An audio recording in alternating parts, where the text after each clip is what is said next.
My name's Steve Filazzo. I'm about to head out on the road with Avril Lavigne. You can also hear me on record with The Awesomeness, Drama Gods, Cypress Hill, Soul Assassins, among others. Today we're going to be talking about the Muse Research Receptor with Ableton Live to make a big sound while playing live.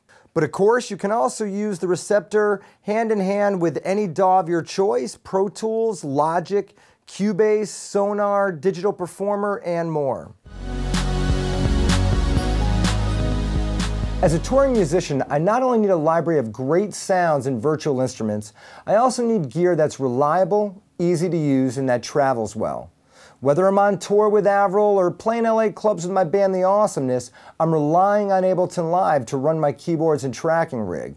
My Receptor works together with Ableton Live, allowing me to offload all my main VSTIs and effects. When I was getting ready to go on tour this year, I needed to use gear that could run multiple sounds at once without clogging up my CPU.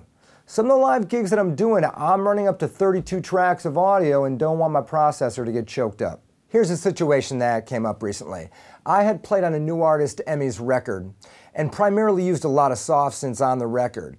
So when it came time to do the live showcase, I wanted to be able to use all the same sounds I used on the record in a live context, which meant having to run a lot of soft synths at the same time.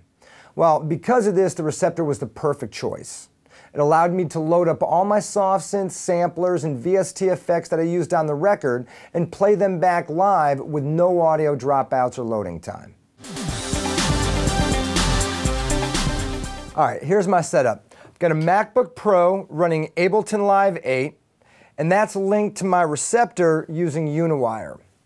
On my Receptor, I'm running Native Instruments Complete, Omnisphere, Stylus RMX, all the IK multimedia stuff, and I'm also starting to dig into some of the great free plugins that came bundled with my Receptor. Due to the patch saving architecture, it makes it easy to save patches in a centralized area regardless of what plugin you're using.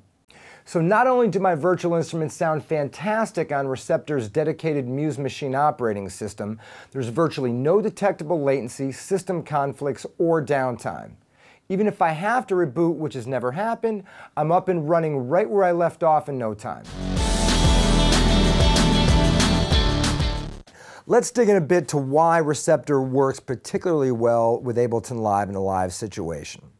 For me, Ableton is like Command Central. I use it to run all my audio backing tracks, to send program changes to my external gear. I even use it to send SMPTE to a video playback crew to sync live video content to my audio rig.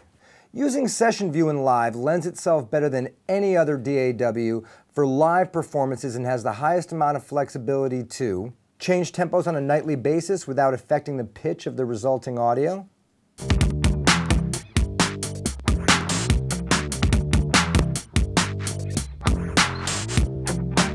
change pitch of the backing tracks in case the singer had a bad night and needs to drop a song down a half or whole step,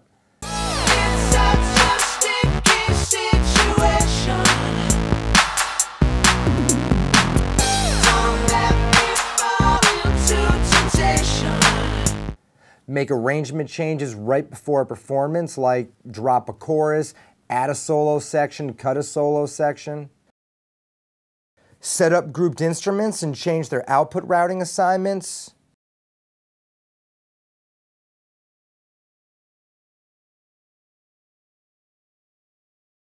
and even the ability when rehearsing to pick it up from any part of the song and not just taking it from the top.